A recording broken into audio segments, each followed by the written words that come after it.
Bom dia a todos, graça e paz. Nós vamos dar continuidade ao culto de adoração ao Senhor, estudando um pouco agora da Palavra de Deus, relacionada ainda a Esdras, né? Esse escriba e sacerdote que fez o registro da história, né, do povo de Israel, escrevendo os livros de Crônicas, Esdras e possivelmente também o de Neemias.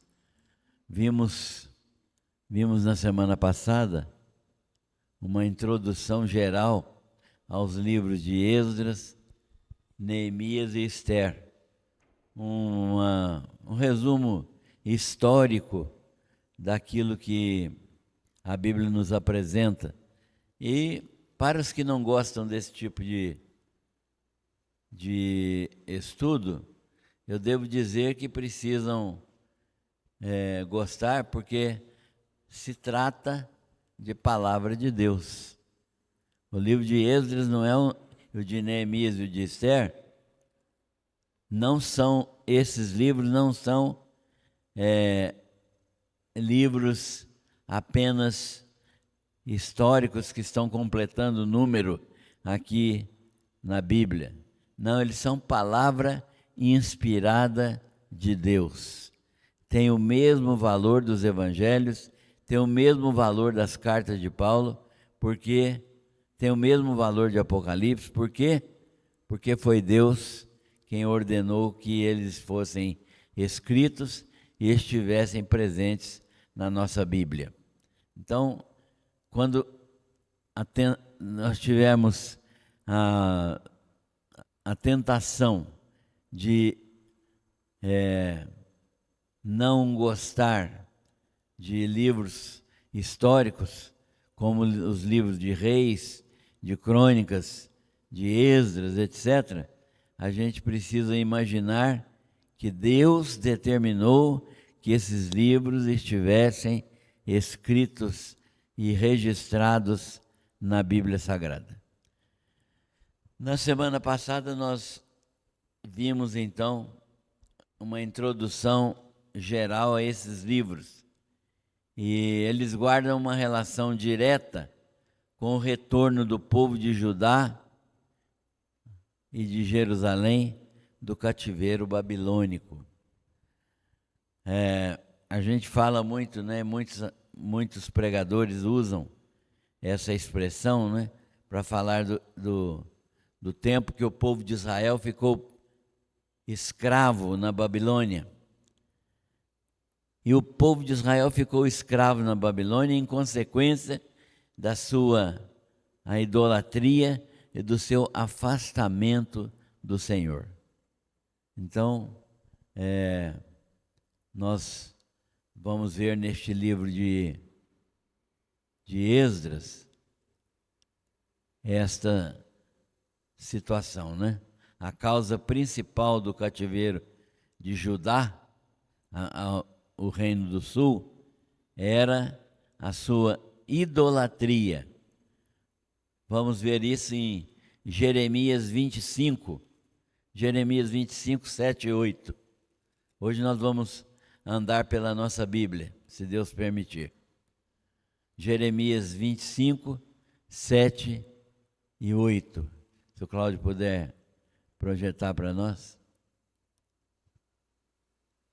Olha lá o que diz o texto de Jeremias. Deus falando: todavia não me escutastes, diz o Senhor, mas me provocastes a ira com a obra de vossas mãos para vosso mal. O povo de Israel o povo de Judá estava adorando ídolos. Nós acabamos de ver o que Manassés e Amon fizeram. Embora Manassés fosse filho de Ezequias e Amon neto de Ezequias, que foi um bom rei, eles estavam agindo de modo errado. Versículo 8. Portanto, assim diz o Senhor dos Exércitos: visto que não escutaste as minhas palavras. Sequência. Próximo. Eis que eu enviarei e tomarei a todas as famílias do norte, diz o Senhor, como também a Nabucodonosor, rei de Babilônia, meu servo, e os trarei sobre esta terra e sobre os seus moradores, né? Nabucodonosor, então, é um rei da Babilônia que vai entrar em Jerusalém e sobre todas estas nações em redor. E os destruirei totalmente, e farei que sejam objeto de espanto e de assobio e de perpétuo opróbrio. Deus não está brincando. Deus não está brincando. E se a moda pega, imagina o que ia acontecer conosco, certo? Nós não podemos levar uma vida mais ou menos, irmão. Não é? Tem gente que taxa alguns de nós até de fanáticos, né? Já teve gente que falou para mim na cara: você é um fanático. Acontece que Deus te chamou para ser crente 100%. 100%. Ou você é crente 100% ou você não é. O que significa ser crente 100%? É perfeito, impecável? Não. É alguém que, mesmo sendo pecador, se dedica completamente a servir ao Senhor. É isso que é crente 100%. E esse texto nos está falando aí, né? Mas no texto, no próprio no versículo 10 e 11, nós encontramos também algum subsídio, né? A situação moral e espiritual do povo. Olha, farei cessar dentre eles a voz de gozo e a voz de alegria. Vai acabar com a alegria do povo. A voz do noivo e a voz da noiva. O som das mós e a luz do candeeiro. Mós, quem nasceu na roça aqui, sabe que os moinhos antigos eram duas pedras, né? Uma sobre a outra, rodando e esmagando o milho ali. E a luz do candeeiro. Então, toda esta terra virá a ser uma desolação e um espanto. A terra de Judá, que era uma terra maravilhosa, vai se tornar uma desolação e um espanto.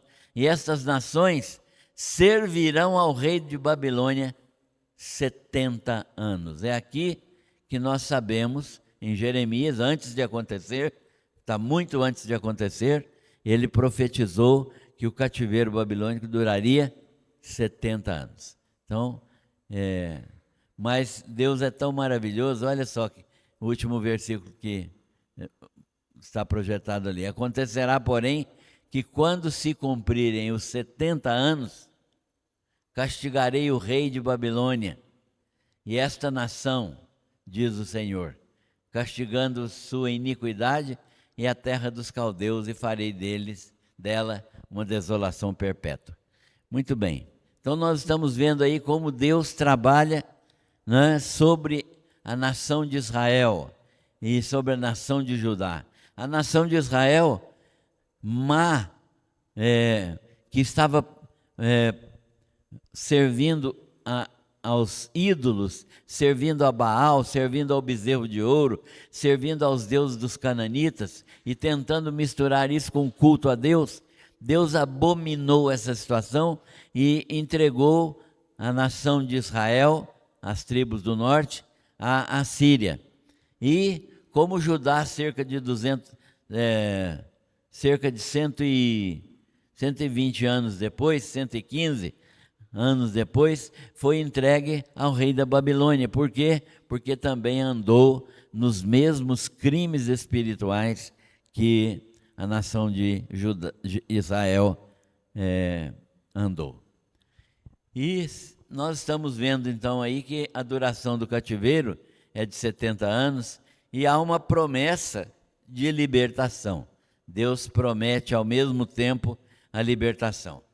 A libertação veio por uma decisão de Ciro, o rei da Pérsia, que dominou a Babilônia no governo de Belsazar. filho de Nabucodonosor, na noite em que eles estavam oferecendo, o rei estava oferecendo a 1000 dos seus grandes convidados um jantar, né? E utilizando-se dos vasos de prata e ouro que haviam sido levados da casa do Senhor pelo rei Nabucodonosor. E ali aquela festa promíscua estava sendo desenvolvida ali com os vasos e utensílios que foram trazidos da terra de Judá para a Babilônia. Então, o que aconteceu? O rei da Babilônia estava servindo aos seus deuses e cultuando os seus deuses e fazendo uma festa para 1000 dos seus convidados, pessoal da aristocracia da Babilônia. E eles estavam ali servindo a luxúria, servindo aos seus próprios desejos e concupiscência. Então, Belsazar, que era neto de Nabucodonosor, estava no reino, ele era regente. Por algum motivo, seu pai não estava presente no trono, na cidade. Então, ele estava como um príncipe regente. E ele estava ali comemorando aquelas festividades e utilizando os utensílios roubados do templo, os vasos de ouro e de prata que tinham sido consagrados para o culto a Deus. E esses vasos estavam sendo usados numa festa profana. Então aparece uma mão, como que uma mão, né? Uma parte da mão aparece e escreve na parede: Mene, Mene, Tekel, Farsim. E todo mundo ficou impressionado com aquilo e ninguém sabia decifrar aquilo. Foi então que a rainha mãe disse: olha, há um homem que veio de Judá, dos cativos de Judá, que é Daniel, e ele é um homem sábio e ele pode decifrar. Chamaram Daniel e Daniel então decifrou o texto, né, dizendo para o rei que aquele texto significava: contou Deus o teu reino e o acabou. Pesado foste na balança e achado em falta, e dividido está o teu reino e entregue aos medos e persas. Naquela mesma noite, os persas invadiram a Babilônia. Isso é da história geral. Todo mundo aqui que fez ginásio antigamente já viu isso aí, né? E o rei da Pérsia entrou na cidade da Babilônia, represou o Eufrates e entrou dentro da cidade de Babilônia pelo leito do rio.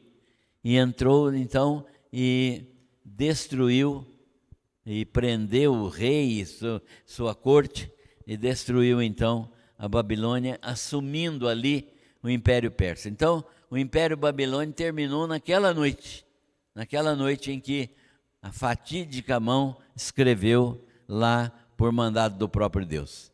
Então, Daniel foi introduzido à presença do rei e traduziu, e naquela mesma noite, traduziu os escritos. Naquela mesma noite, Belsazar, neto de Nabucodonosor, foi morto, e Dario recebeu o reino em a data aproximada de 12 de outubro de 539 a.C. Nessa data, então, foi a batalha que tomou a cidade da Babilônia, e ele assumiu temporariamente o reinado no lugar de Ciro, rei da Babilônia. Nós podemos ver isso no livro de Daniel, no capítulo 5, né? Capítulo 5 de Daniel, os versículos 1 a 5. Vamos dar uma olhada lá? Daniel 5, de 1 a 5. O rei Belsazar deu um grande banquete a 1000 dos seus grandes, e bebeu vinho na presença dos 1000.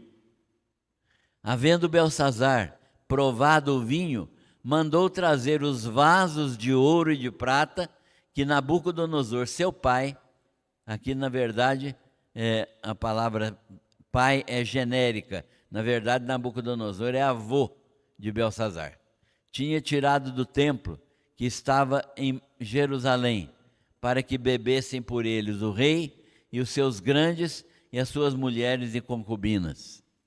Então trouxeram os vasos de ouro que foram tirados do templo da casa de Deus, que estava em Jerusalém, e beberam por eles o rei, os seus grandes, as suas mulheres e concubinas. Beberam vinho e deram louvores aos deuses de ouro e de prata, de bronze, de ferro e de madeira e de pedra. Na mesma hora apareceram uns dedos de mão de homem e escreviam defronte do castiçal na caiadura da parede do palácio real, e o rei via a parte da mão que estava escrevendo. Vamos ver agora os versículos 17 até 26. Foi Daniel que traduziu isso aí, né? 17 a 26 do capítulo 5. Então respondeu Daniel, foi chamado para decifrar, né, a inscrição.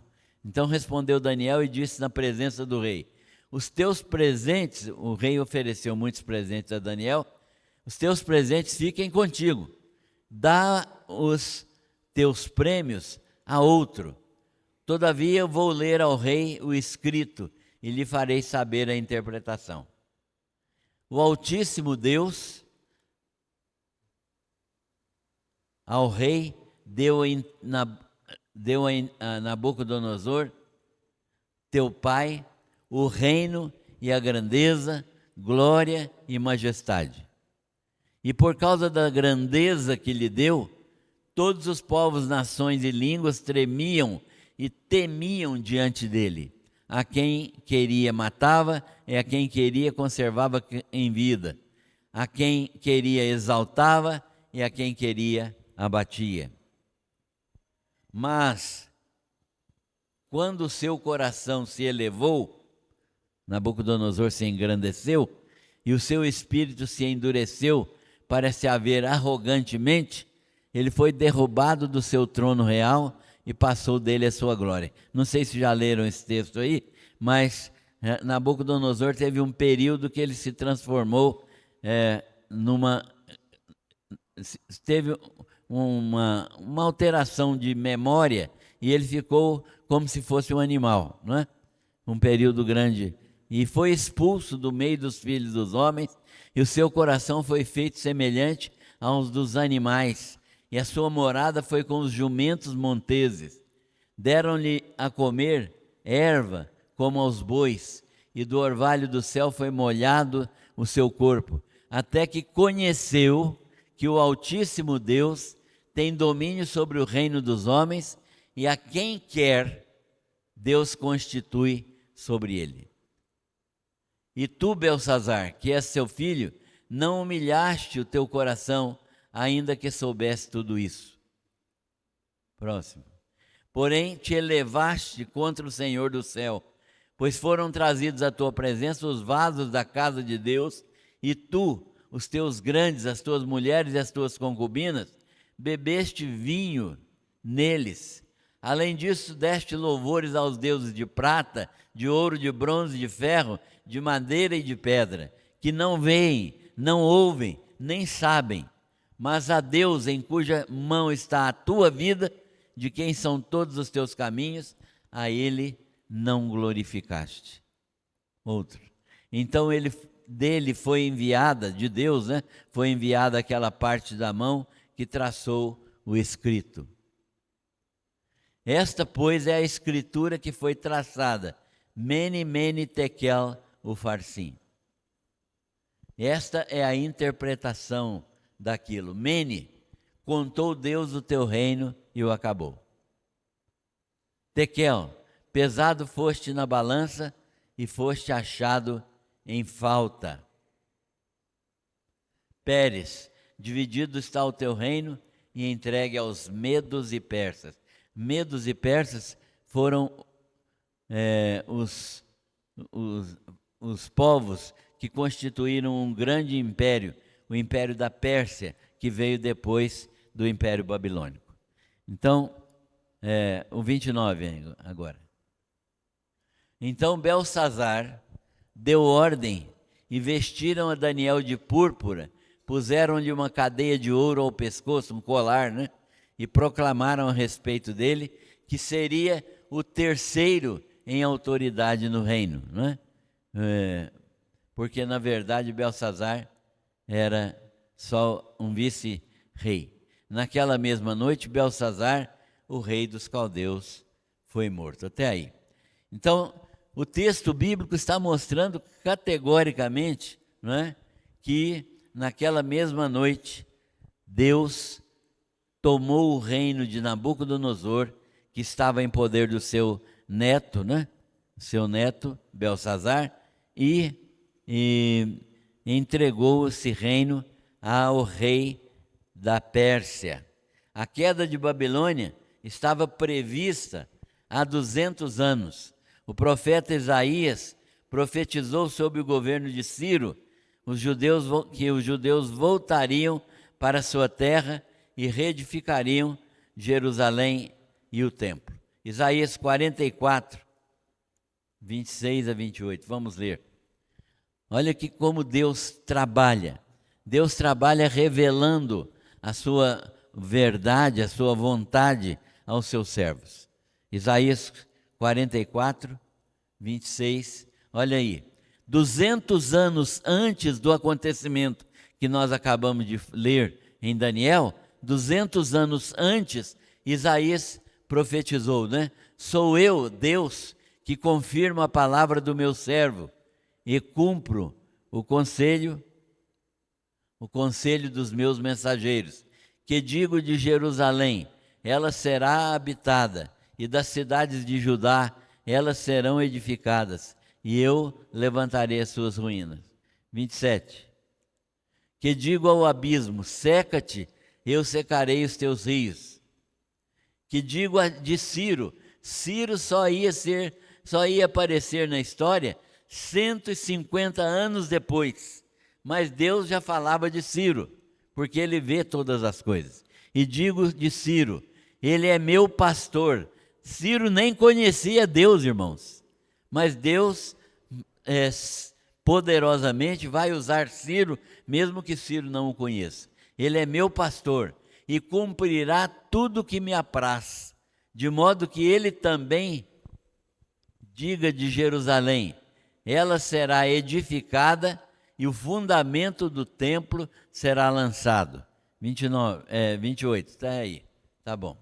Então, Isaías já profetizara tudo aquilo que aconteceu na noite de que Belsazar morreu, não é? Quando apareceu aquele escrito na parede, por meio de Isaías.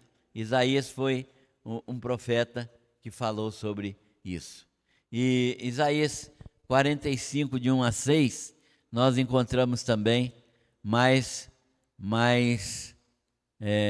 profecias, né? Isaías 45, de 1 a 6, vamos ler lá. Assim diz o Senhor ao seu ungido, a Ciro, 200 anos antes, a quem tomo pela mão direita. Olha como Deus trabalha. Deus trabalha por meio das pessoas, não importa quem elas sejam, se ele usa as pessoas para cumprir o seu propósito. Assim diz o Senhor ao seu ungido, a Ciro, a quem tomo pela mão direita. É bom lembrar que Ciro nem conhecia Deus, para abater nações diante de sua face e descingir os lombos dos reis, para abrir diante dele as portas, e as portas se fecharão. 2. Eu irei adiante de ti, adiante de Ciro, né? E tornarei planos os lugares escabrosos, quebrarei as portas de bronze, despedaçarei os ferrolhos de ferro. Dar-te-ei os tesouros das trevas e as riquezas encobertas, para que saibas que eu sou o Senhor, o Deus de Israel, que te chamo pelo teu nome. 4. Por amor do meu servo Jacó e de Israel, meu escolhido, eu te chamo pelo teu nome. Ponho-te o teu sobrenome, ainda que não me conheças. Olha como que Deus é, né? Então, eu sou o Senhor e não há outro. Fora de mim não há Deus. Eu te cinjo, ainda que tu não me conheças. Então, esse texto é um texto, versículo 6 agora. Esse é um texto que mostra que Deus controla todas as coisas. Para que saiba desde o nascente do sol e desde o poente, que fora de mim não há outro. Eu sou o Senhor e não há outro. Então, tudo indica que Daniel, conhecedor das profecias de Isaías e de Jeremias, sendo uma figura proeminente no reino, né? Daniel permaneceu ali como ministro do reino da Pérsia, no reino da Babilônia, e mantido por Ciro. Ele mostrou a Ciro, as profecias relativas às suas campanhas militares e suas vitórias. Inclusive, a profecia do retorno dos judeus a Judá e Jerusalém para reedificar a cidade. Então, Deus fez com que Ciro viesse a saber das profecias que ele fez. E Ciro ficou impressionado com a fidelidade das profecias, com a acuidade dessas profecias. E então ele viu que Deus profetizou algo que iria acontecer. Os tesouros do templo são restituídos, não é? Vamos ver Esdras 1, de 5 a 11. Vamos ler esse texto. Esdras 1, de 5 a 11. Deus moveu o coração de Ciro e o coração do povo. Olha só o que o texto diz. Então se levantaram os chefes das casas paternas de Judá e Benjamim. Judá e Benjamim são as duas tribos que constituem o reino do sul.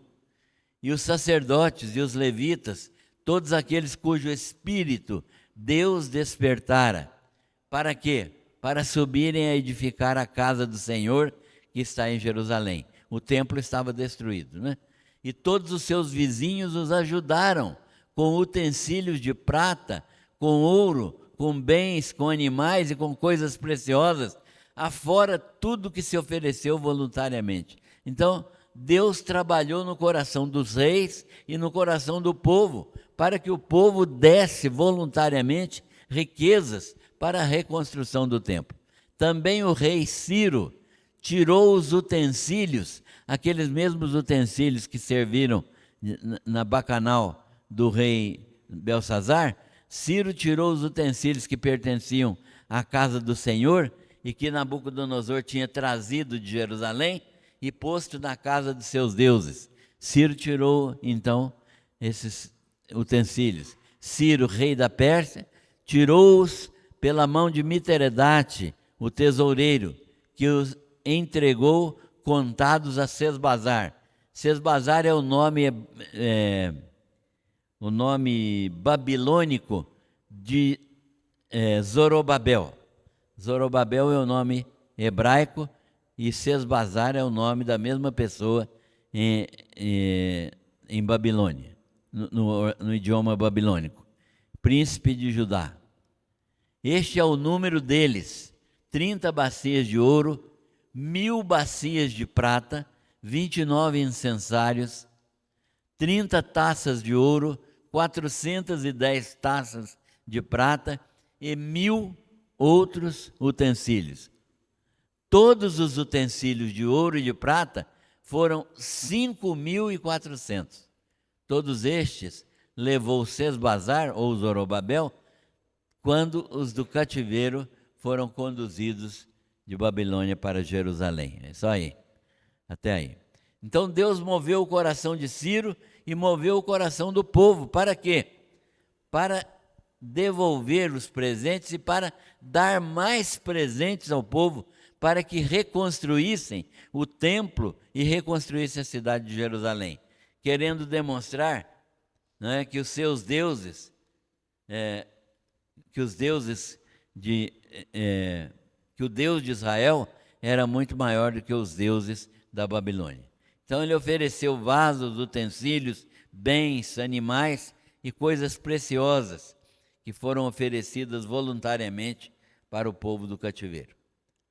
E as razões principais do cativeiro de 70 anos, né?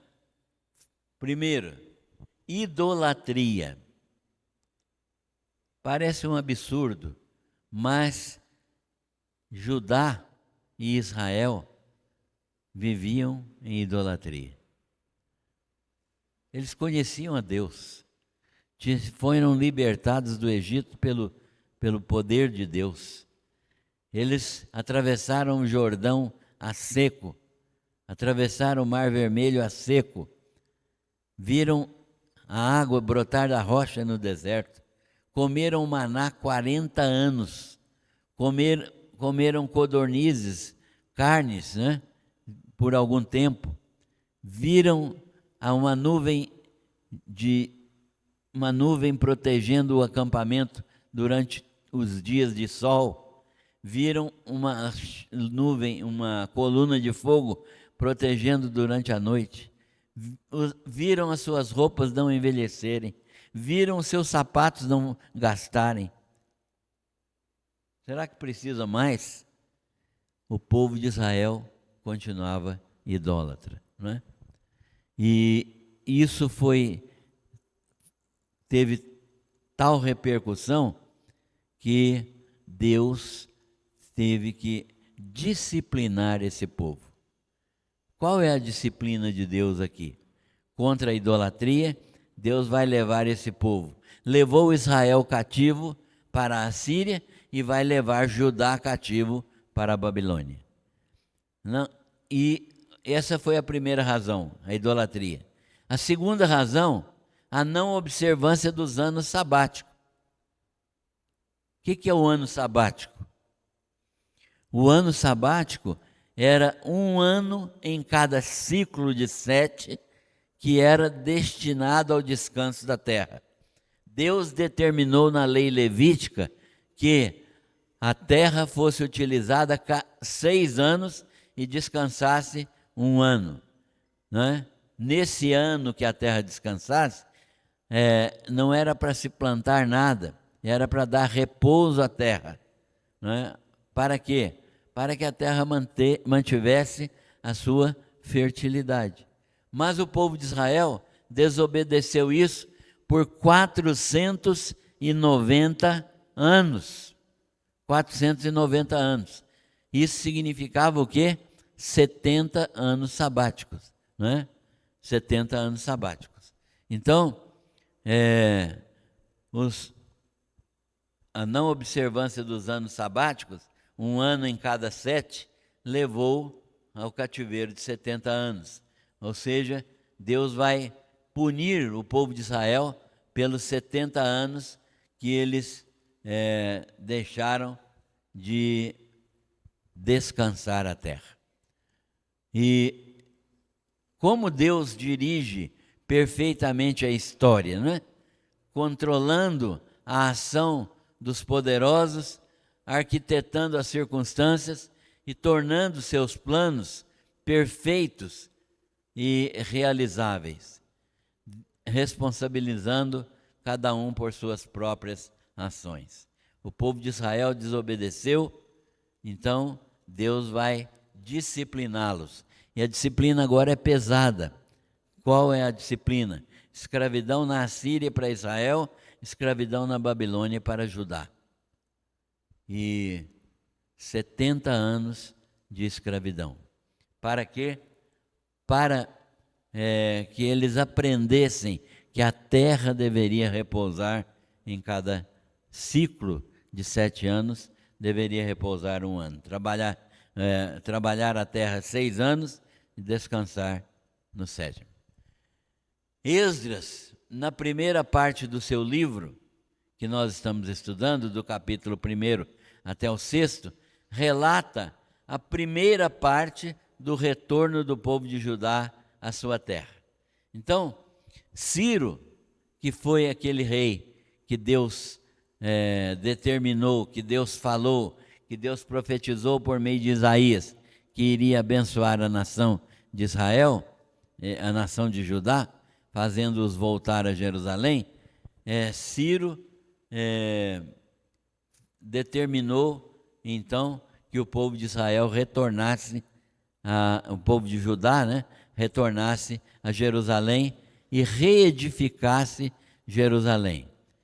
O capítulo 1 então fala do retorno dos judeus dirigidos por Zorobabel, que é o mesmo Sesbazar, nomeado governador de Judá.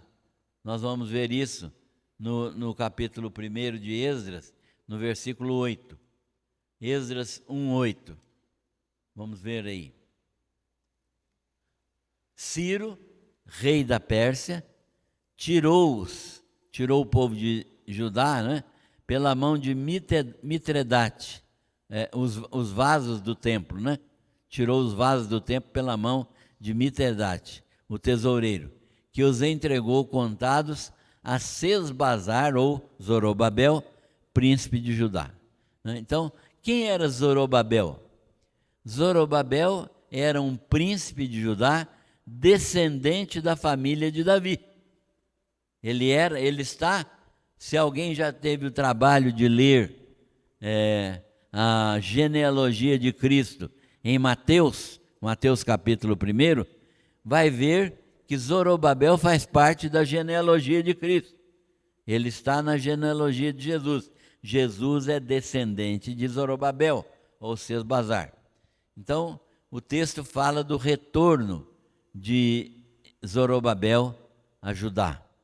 E Ciro ordenou então que todos os utensílios do templo fossem levados da Babilônia, né, onde Nabucodonosor levou, eles fossem levados de volta a Jerusalém sob os cuidados de Zorobabel, né? E a gente vai ver isso em Mateus 1:12. Vamos ver no livro de Mateus 1:12, para ver se a gente acha alguma coisa lá, não é? Mateus 1:12, olha só. Depois da deportação para a Babilônia, nasceu a Jeconias, Salatiel, e a Salatiel nasceu Zorobabel.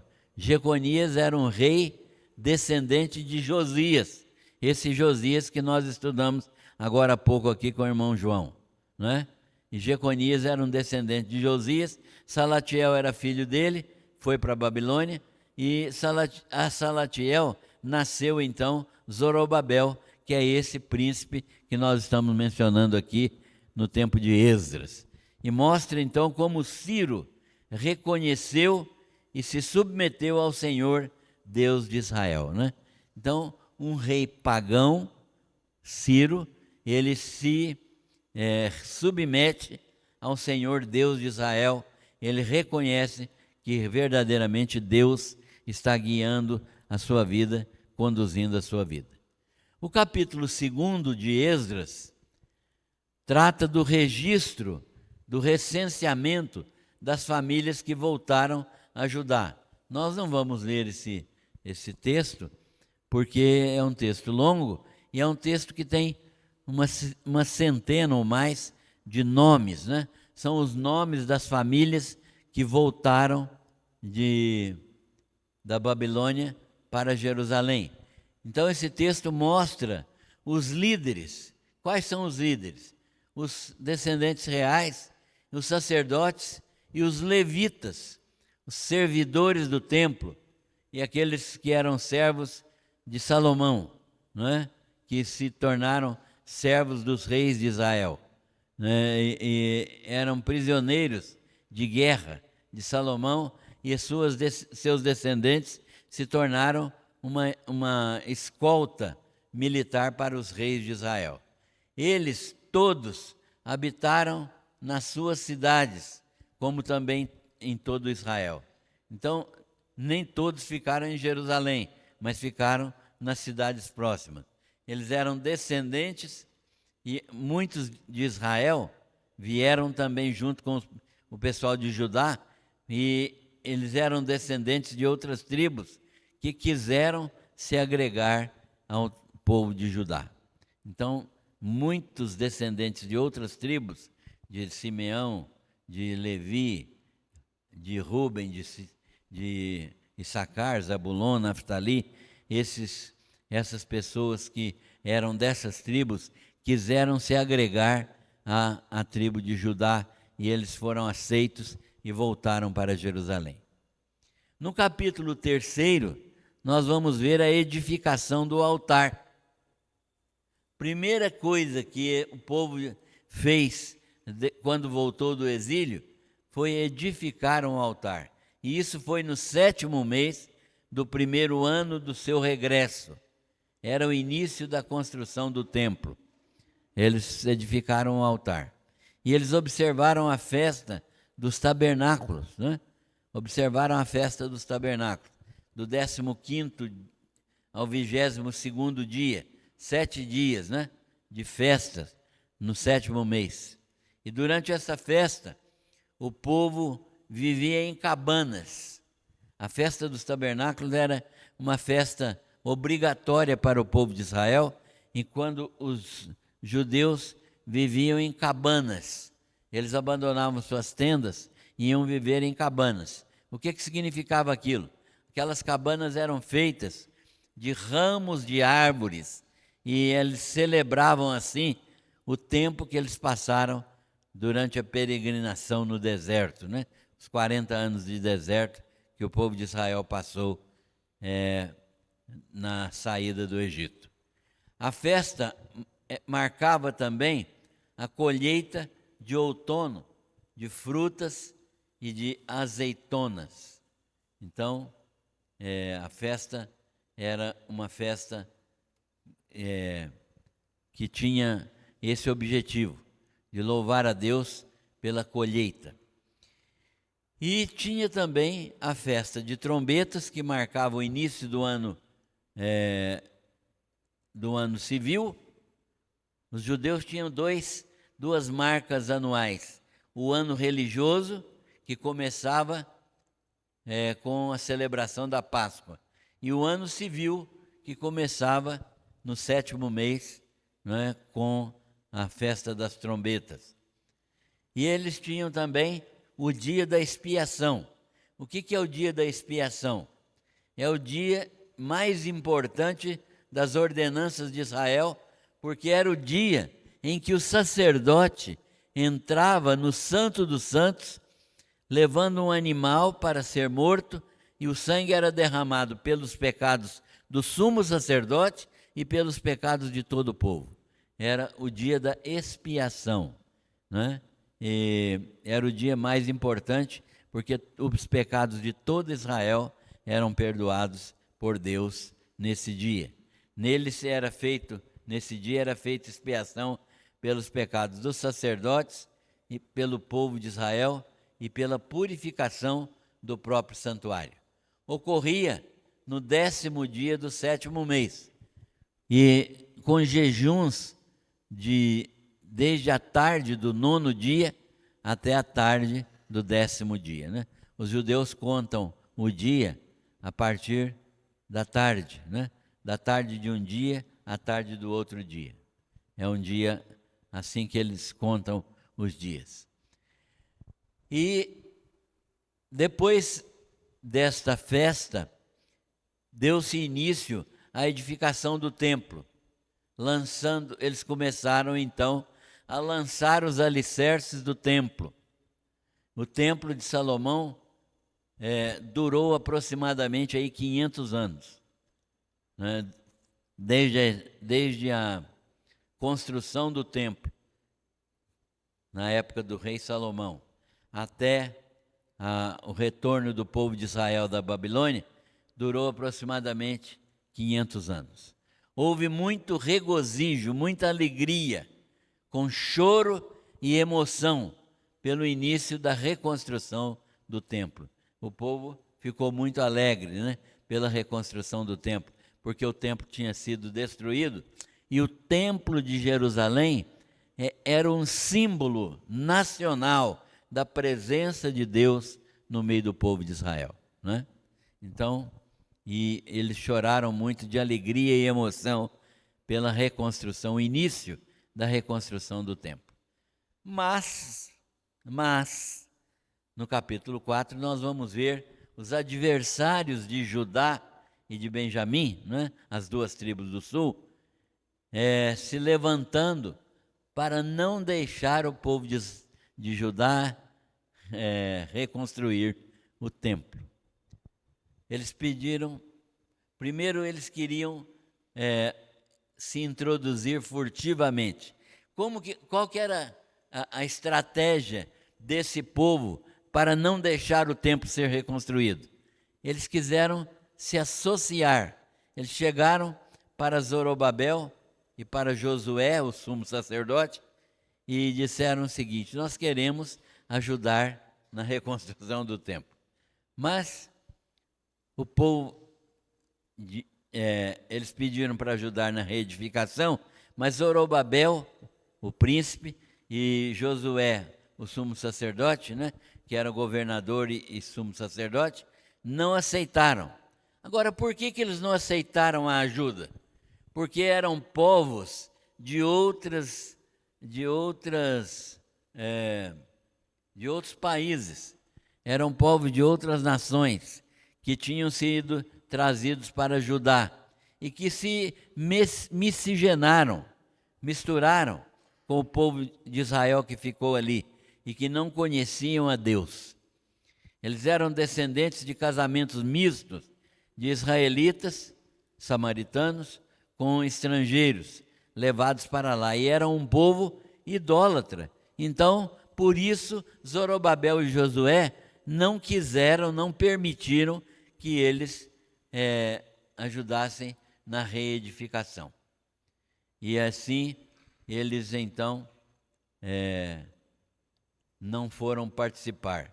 Em consequência disso, eles fizeram uma campanha negativa para desanimar o povo de Judá. Eles fizeram uma campanha negativa e escreveram até para o rei da Pérsia para frustrarem o plano de construção. Isso durou até o reinado de Dario, né, após a morte de Ciro. A obra ficou parada por 15 anos por causa dessa história, né? Por causa desse levantamento de notícias falsas a respeito de Israel e de Judá, até o reinado de Dario. No segundo ano do reinado de Dario, entretanto, 16 anos depois que os judeus chegaram em Jerusalém, sob as palavras do profeta Ageu e Zacarias, foi reiniciada a obra do templo por ordem do rei Dario. Ele deu ordem aos que queriam interromper novamente a reconstrução, que não só não interrompessem a construção, mas que providenciassem todos os recursos necessários da própria tesouraria do rei para que a obra fosse concluída. Olha como Deus trabalha, não é, na vida das pessoas. E Deus fez o coração do rei Dario se inclinar em favor dos judeus. E agora, então, aquele povo que estava contra os judeus é obrigado por um decreto do rei a ajudar os judeus com quê? Não trabalhando na obra, mas entregando todos os recursos financeiros necessários para acabar a obra. E ajudasse de todas as maneiras no comércio de madeiras, né? O cedro que vinha ali para a casa de Deus vinha da Síria, vinha por outros meios, né? Vinha por mar, até o porto de Jope. Jope é o mesmo porto onde Jonas fugiu, né, da presença de Deus. Era um porto marítimo. Então, esse material era todo providenciado pelos inimigos de Israel, porque Deus moveu o coração do rei Dario em favor de Israel. Então, foi realizada, a casa de Deus foi terminada cerca de 4 anos depois, ou seja, 20 anos depois da chegada do povo em Jerusalém. E aí essa casa, no 6º ano do reinado de Dario, ela foi reerguida e foi realizada uma grande festa de dedicação do templo, estabelecendo-se os turnos dos sacerdotes e dos levitas, né? Celebrando-se desta maneira a Páscoa do dia 14 do primeiro mês até o dia 21 do primeiro mês. A Páscoa era uma festa que durava 7 dias, né? E do dia 14 até o dia 21 do primeiro mês, com muito regozijo, com muita alegria, né? Reconhecendo o povo que Deus mudou o coração do rei em favor dos judeus, para que eles pudessem, com mão forte, trabalhar na obra da casa de Deus. Em tudo isso, no livro de Esdras, quando nós estudamos detalhadamente, nós estamos vendo que Deus está no controle de todas as coisas.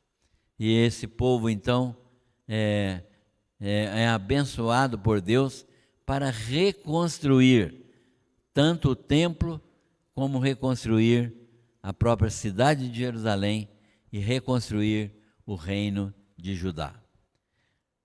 Então, esse texto que nós lemos aqui, né? Nós vimos aqui, estudamos, lemos vários textos da Bíblia, mostram as inter-relações que existem entre os profetas e os fatos históricos da nação de Judá e da nação de Israel.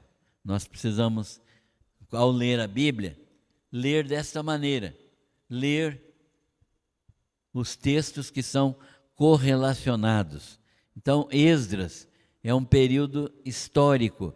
Esdras narra um período histórico. E os profetas do tempo de Esdras são os profetas Ageu, Zacarias e depois, no tempo de Neemias, o profeta Malaquias. Então, esses profetas devem ser estudados concomitantemente, porque é para a gente ter uma compreensão abrangente de toda a história bíblica. Concluindo e aplicando, primeira conclusão: o Deus de Israel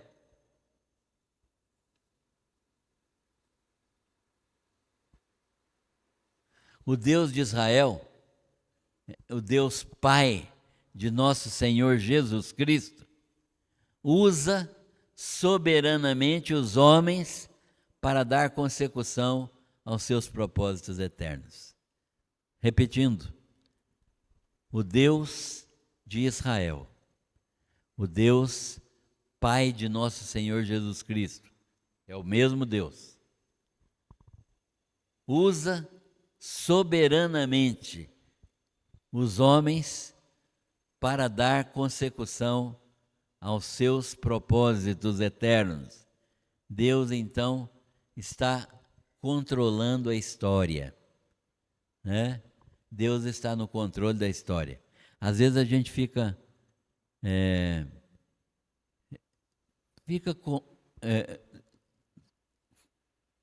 até meio admirado, fica às vezes confuso de ver a história do jeito que ela caminha.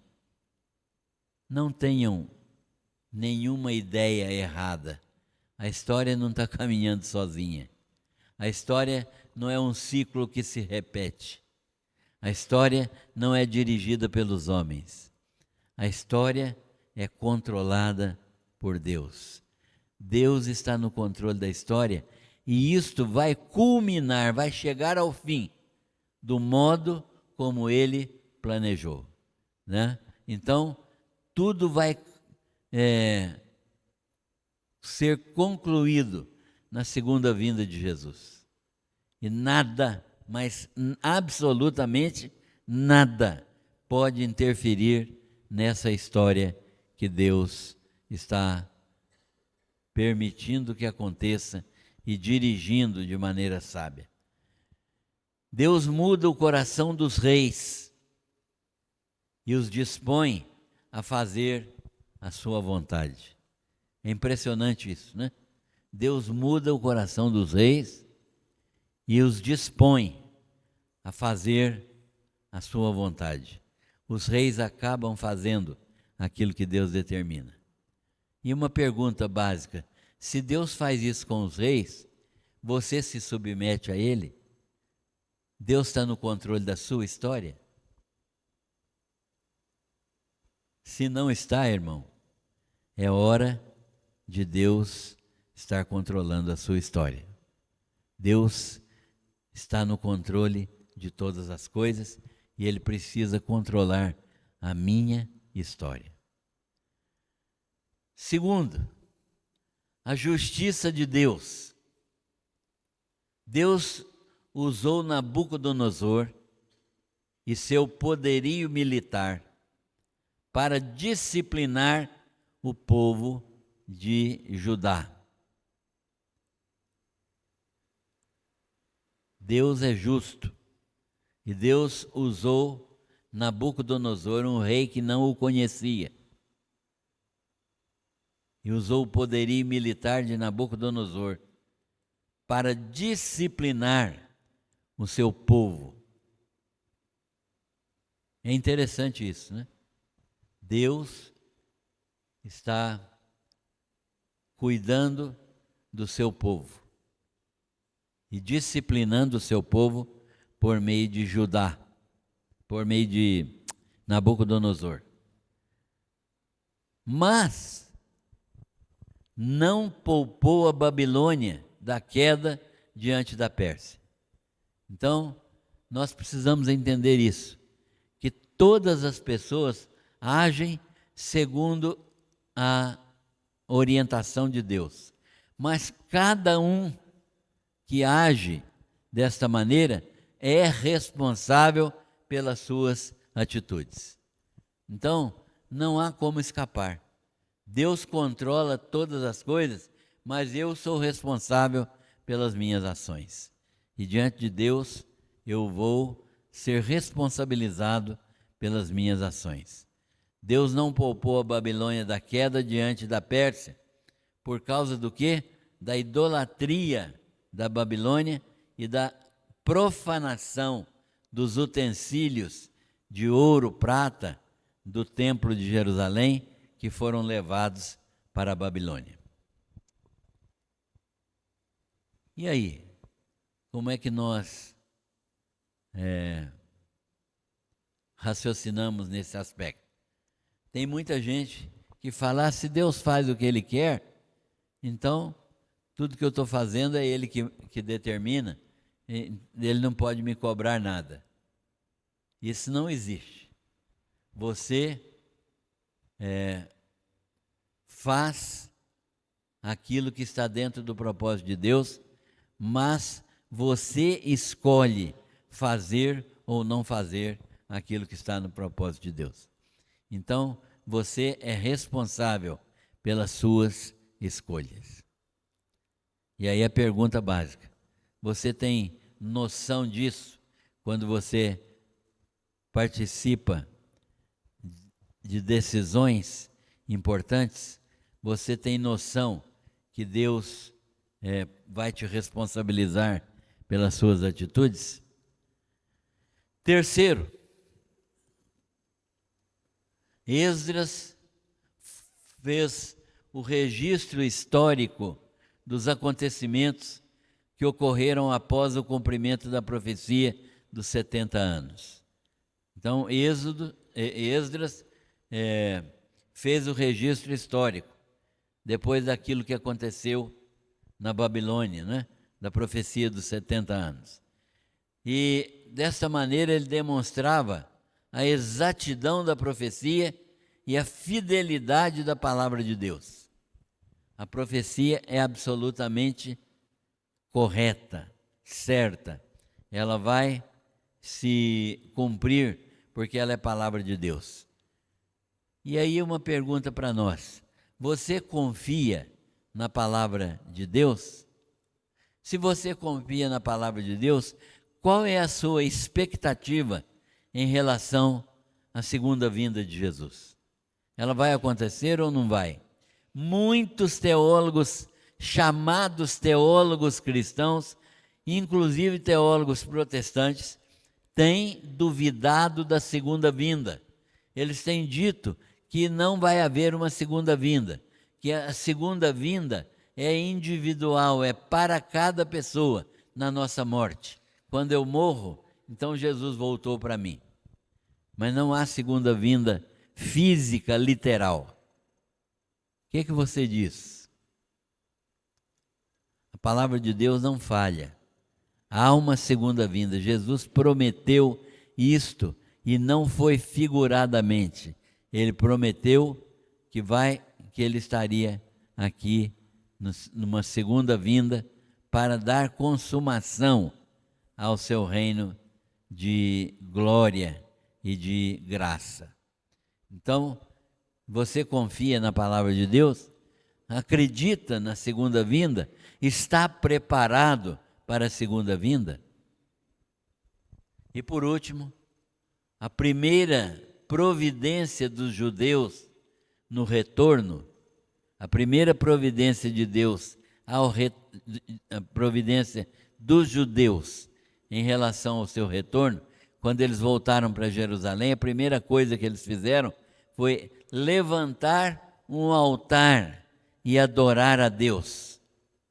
Você sabe que é um templo e que Deus habita em você?